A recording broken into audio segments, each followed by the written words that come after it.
Yes భీమా నోరు విప్పాడు. ధర్మస్థల కేసులో whistle blower గా ఎవరైతే ఉన్నారో భీమా సంచలన ఆరోపణలు చేశారో. ఆయన ఒక నేషనల్ మీడియా ఛానల్తో ఆయన మాట్లాడారు. ఆయన మాట్లాడింది ఏంటంటే, ఆలయ కమిటీ నిర్వాహకులు, ధర్మస్థల ఆలయ కమిటీని ఎవరైతే నిర్వహిస్తున్నారో ఆ నిర్వాహకులు చెబితేనే తాను గుర్తు తెలియని శవాల్ని పూడ్చిపెట్టానని భీమా సంచలన విషయాలు ఇప్పుడు వెల్లడించారు.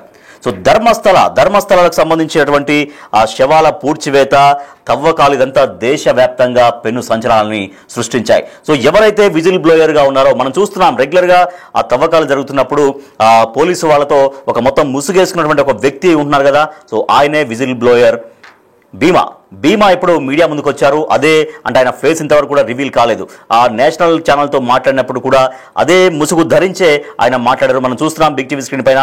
అక్కడ అడవుల్లో అక్కడ తవ్వకాలు జరిపినప్పుడు ఎవరైతే అక్కడ విజిల్ బ్లోయర్గా మారాడో భీమా, తానే స్వయంగా తన చేతులతో పదుల సంఖ్యలో, ఆ మాటకు వస్తే దాదాపు 100 మంది మహిళల, పిల్లల, వృద్ధుల శవాల్ని, మహిళలకు పర్టికులర్గా చెప్తున్నారు, అది కేవలం మహిళల డెడ్ బాడీస్ మాత్రమే, స్వయంగా తనే పాతి పెట్టినట్టుగా చెప్తూ వచ్చారు. కానీ ఇప్పుడు ఆలయ నిర్వాహకులు చెబితేనే తాను పూడ్చిపెట్టినట్టుగా సంచలనంగా భీమా ఇప్పుడు వ్యాఖ్యానిస్తున్నారు. భీమా నోరు విప్పారు. సో భీమా నోరు విప్పడంతో ఇంకా ఎవరెవరు దీంట్లో, మరి నిజంగా భీమా ఆరోపణలో వాస్తవం ఉందా లేదా? ఎందుకంటే ఆయన చెప్పినటువంటి స్పాట్స్ అన్నీ కూడా చాలా చోట్ల తవ్వకాలు జరిపారు, కానీ పెద్దగా ఆశించినటువంటి ప్రయోజనం మాత్రం కనిపించలేదు, రాలేదు. మహిళలపైన, అమ్మాయిలపైన లైంగిక దాడి జరిగిందని, వాళ్ళ శరీరాలపైన గాయాలు ఉన్నాయని భీమా సంచలన ఆరోపణలు చేస్తున్నారు. బిగ్ టీవీ స్క్రీన్ పైన మనం చూస్తున్నాం. అంటే గతంలో, అంటే ఇంతకుముందు తవ్వకాలు జరిగినటువంటి ప్రాంతంలో వెళ్ళినప్పుడు ఆ భీమా ఎవరైతే విజిల్ బ్లోయర్గా ఉన్నాడో తను చెప్పినటువంటి ప్లేసెస్ అన్నీ కూడా అక్కడ తవ్వకాలు జరిపారు. కాబట్టి అక్కడ టాప్ టు బాటం మొత్తం బ్లాక్ టు బ్లాక్ వేసుకున్నారు, ముసుగు వేసుకున్నారు కదా, అతనే భీమా. రౌండ్ సర్కిల్లో ఆ మార్కులు ఉన్నటువంటి వ్యక్తే భీమా. సో ఆ భీమా ఇప్పుడు నోరు విప్పాడు.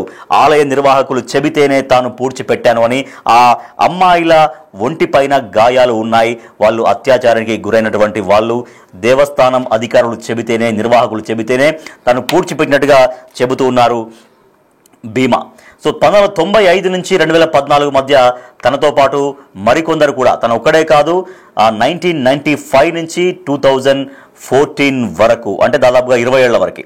సో 20 ఏళ్లలో తనతో పాటు మరికొందరు అందరు కలిసి పూడ్చిపెట్టినారు. డజన్ల కొద్దీ శవాల్ని పూడ్చిపెట్టాము అని భీమా ఇప్పుడు వెల్లడిస్తూ ఉన్నారు.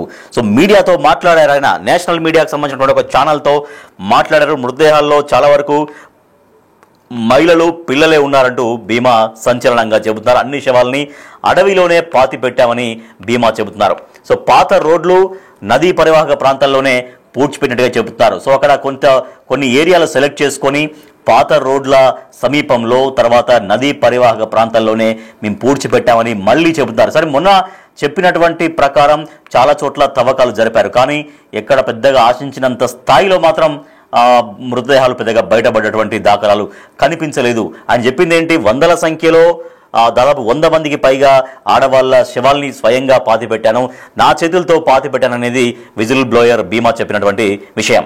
కానీ బయటపడ్డవి అనేది పెద్దగా ఏమి కనిపించలేదు. 1, 2, 3 డెడ్ బాడీస్ తప్ప పెద్దగా వందల, పదుల సంఖ్యలో కనపడలేదు. అయితే నేత్రావతి స్నానాల ఘట్టాల దగ్గర 70 మృతదేహాలని పూడ్చిపెట్టినట్లు ఆయన వెల్లడిస్తున్నారు. 13వ స్పాట్లో ఎక్కువగా మృతదేహాలు ఉన్నాయని భీమా చెబుతున్నారు.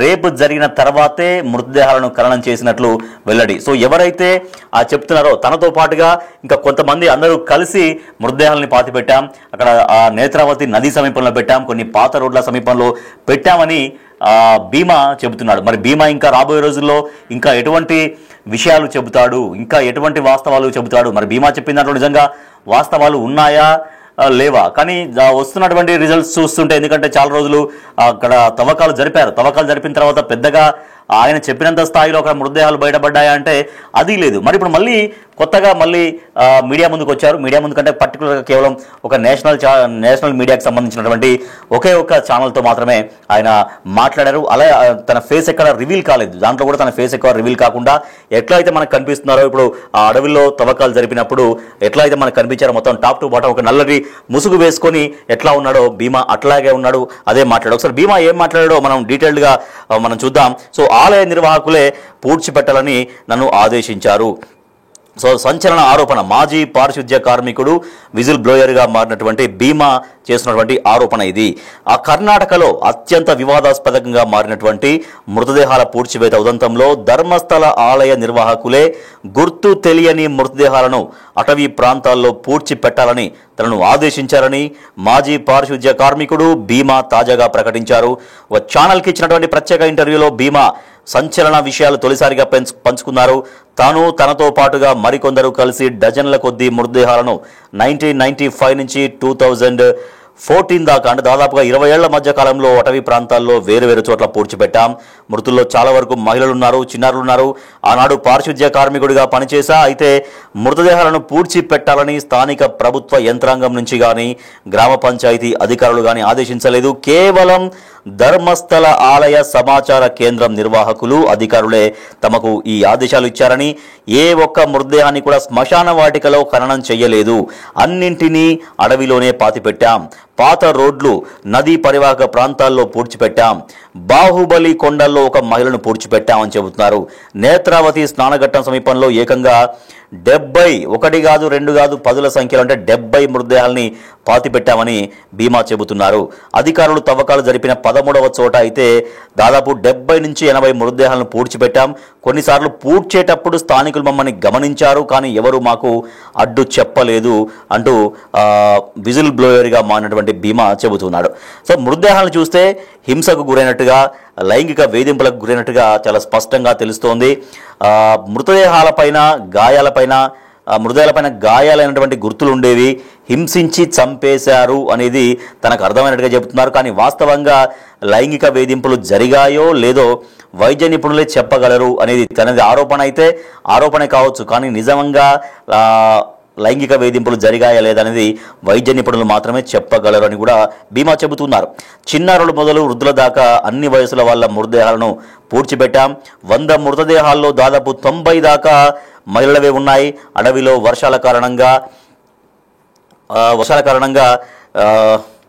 నేల జనరల్గా కోతకు గురవుతూ ఉంటుంది.